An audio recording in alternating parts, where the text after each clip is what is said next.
की मांग जोर पकड़ रही है। पीएम शहबाज शरीफ से पाकिस्तानी उद्योगपतियों ने अपील की है कि वो जल्द से जल्द भारत से दोस्ती का हाथ बढ़ाकर कारोबारी रिश्ते बहाल किए जाएं, नहीं तो पाकिस्तान का कपड़ा और चीनी उद्योग पूरी तरह से बर्बाद हो सकता है। देखिए खास रिपोर्ट।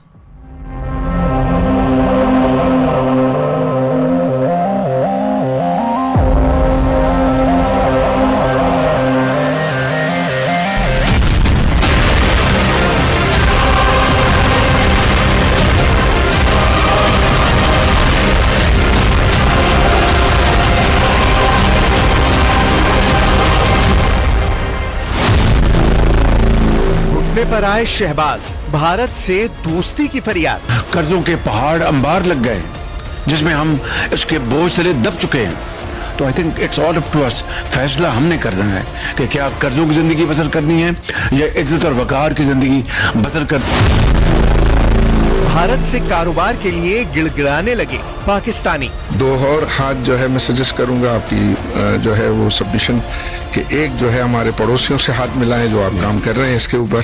आई थिंक उसके भी जो है वो बहुत अच्छे नतीजे आएंगे, इंक्लूडिंग इंडिया मैं समझता हूँ। और आप ये कर सकते हैं कि इंडिया के साथ भी जो है मामला को ठीक करते हैं। इमरान का खुला ऑफर, अड़ियाला डील करेंगे शरीफ। जो अडयाला के बासी है उनके साथ भी आप हाथ मिलाएं। बांग्लादेश की तरक्की से पाकिस्तानी पीएम शर्मसार। आज देखें वो बोझ कहाँ चला गया और हम उनको देखते हैं तो शर्मसार होते हैं।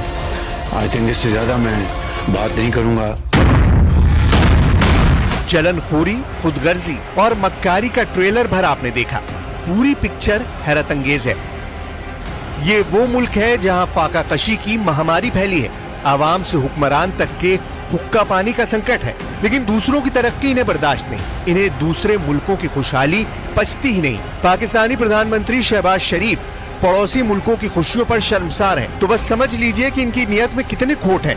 हालांकि आप पाकिस्तान का चरित्र चित्रण नहीं देख रहे, ये तो पाकिस्तान की दुर्गति की दर्दनाक कथा है, जिसकी रस्सी भी जल गई है और ऐठन तक नहीं बची। पाकिस्तान के एक एक बाशिंदे की ख्वाहिश है कि पीएम शहबाज शरीफ किसी भी तरह भारत से दोस्ती का हाथ बढ़ाएं। जितनी मिन्नतें कर सकते हैं करें, लेकिन भारत से हमदर्दी जुटा लें, वरना पाकिस्तान का पेट भरने से रहा। भारत से दोस्ती का इश्तिहारी प्रोग्राम पाकिस्तान के कराची में चलाया गया। पाकिस्तान की आर्थिक राजधानी कराची में सिंध सीएम आवास पर घंटों तक शहबाज शरीफ को पाकिस्तानी उद्योगपतियों ने समझाया कि अब भारत से कारोबारी रिश्ते सुधारने के सिवाय कोई रास्ता नहीं बचा है।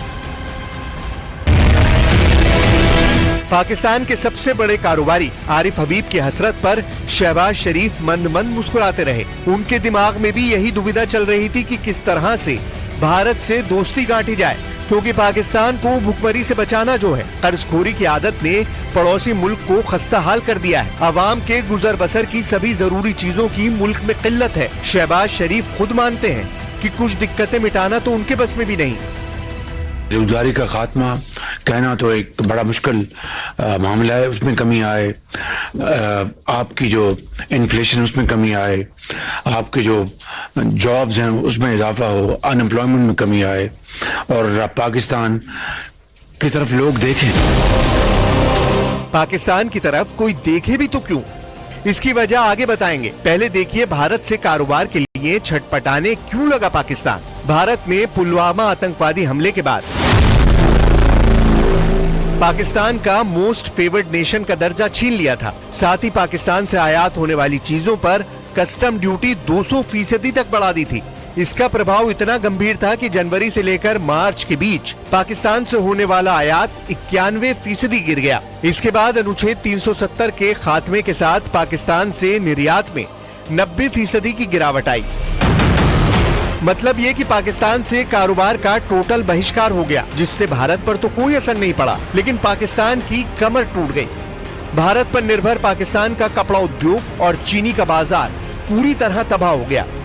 वहीं भारत से दवाइयों की सप्लाई ठप होने से पाकिस्तान के मरीजों को सबसे ज्यादा मार झेलनी पड़ी। भारत से खाने पीने की चीजों का आयात कर पाकिस्तान जैसे तैसे पेट पाल रहा था। इसकी सप्लाई चेन जब टूट गई तो पाकिस्तानियों की चीखें निकल आईं। लंबे अरसे से पाकिस्तानी कारोबारी भारत से व्यापार की मांग पाकिस्तानी हुक्मरानों से करते आ रहे हैं। शहबाज शरीफ ने भी इस सीरियस मसले पर मंथन शुरू कर दिया है। हालांकि उन्हें समझ नहीं आ रहा कि भारत से किस मुंह से वो दोस्ती की बात करें, क्योंकि दहशतगर्दी का कॉन्ट्रैक्ट भी तो पाकिस्तान की सेना ने ले रखा है। यही वजह है जो पड़ोसी मुल्कों की तरक्की पर शहबाज को शर्मसार होना पड़ रहा है। बांग्लादेश के लिए पाकिस्तानी पीएम की बातें सुनिए। खुद के पिछड़ने से ज्यादा गम इन्हें बांग्लादेश की खुशहाली पर हो रहा है। पाकिस्तान जो है वो तरक्की की दौड़ में जो बहुत पीछे रह गया है, उसको हम आगे लेके जाएं। यानी वो ममालिक जिनको हमने बोझ समझा था कि उसको उतार दें कांधे से। मैं अपनी बात नहीं कर रहा, उस जमाने में सोच थी। उस जमाने में मैं तो एक स्टूडेंट था, कॉलेज में मैं दाखिला लिया था कि जी ये बोझ है उतर जाए। आज देखें वो बोझ कहाँ चला गया और हम उनको देखते हैं तो शर्मसार होते हैं। आई थिंक इससे ज्यादा मैं बात नहीं करूंगा।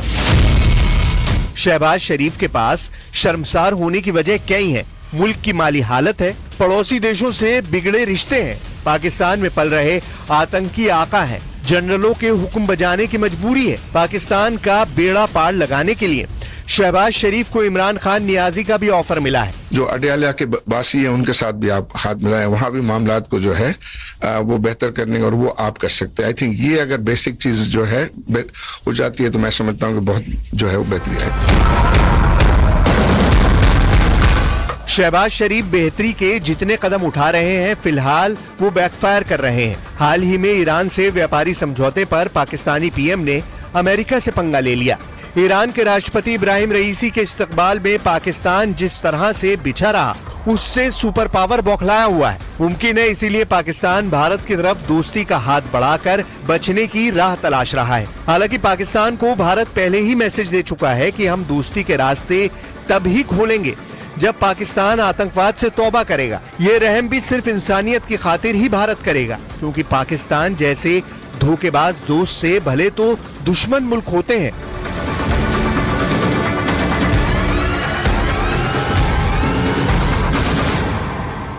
और पाकिस्तान के बाद सुप्रीम कोर्ट ने वीवीपैट को लेकर क्या बड़ा फैसला सुना है वो बताते हैं। सुप्रीम कोर्ट ने उन याचिकाओं को खारिज कर दिया है जिसमें वीवीपैट की सभी पर्चियों की गिनती और बैलेट पेपर से चुनाव की मांग की गई थी। देखिए इस पर हमारी ये रिपोर्ट।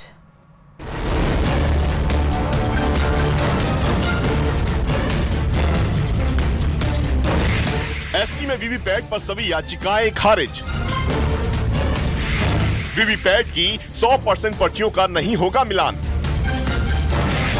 बैलेट पेपर से नहीं ईवीएम से होगा मतदान। 45 दिन तक सील रहेगी symbol loading unit. Supreme court के आदेश के बाद वो याचिकाएं अब खारिज हो चुकी हैं जिसमें बैलेट पेपर से चुनाव कराने की मांग की गई थी और वीवीपैट की 100% पर्चियों की गिनती की मांग की गई थी। देखिए, सुप्रीम कोर्ट ने सब चीजें आंकी हैं, आंकलन किया उनका और उसके बाद उसके हिसाब से उन्होंने फैसला दिया। उन्होंने सब चीजों को पूरे सोच विचार करके ही फैसला दिया। 2 दिन चली सुनवाई के दौरान सुप्रीम कोर्ट ने साफ कहा है कि चुनाव आयोग ने अदालत में सारे संदेह दूर किए। हर चीज पर अविश्वास नहीं जताया जा सकता। संदेह के आधार पर ही आदेश नहीं जारी कर सकते। संवैधानिक संस्था के कामकाज को कंट्रोल नहीं कर सकते। लेकिन इस दौरान कोर्ट ने यह भी बात कही कि सिंबल लोडिंग यूनिट को 45 दिन तक सील रहने दिया जाए और अगर किसी उम्मीदवार को ईवीएम में गड़बड़ी का संदेह होता है और वो वेरिफिकेशन की मांग करता है तो सारा खर्चा उसे ही उठाना होगा। इस दौरान अगर ईवीएम में छेड़छाड़ पाई जाती है तो सारा खर्चा वेरिफिकेशन की मांग करने वाले उम्मीदवार को वापस किया जाएगा। उम्मीदवार इस वेरिफिकेशन की मांग नतीजों की घोषणा के 7 दिनों के भीतर लिखित रूप से कर सकते हैं। सुप्रीम कोर्ट के आदेश का हम लोग सब पालन करेंगे, लेकिन होना चाहिए 100% वीवीपैट की गिनती होनी चाहिए। दरअसल सुप्रीम कोर्ट में चुनाव आयोग ने दलील दी थी कि ईवीएम एक स्वतंत्र मशीन है, इसे ना तो हैक किया जा सकता है और ना ही इसमें छेड़छाड़ संभव है और ऐसा ही चुनाव आयोग पहले भी कहता आया है।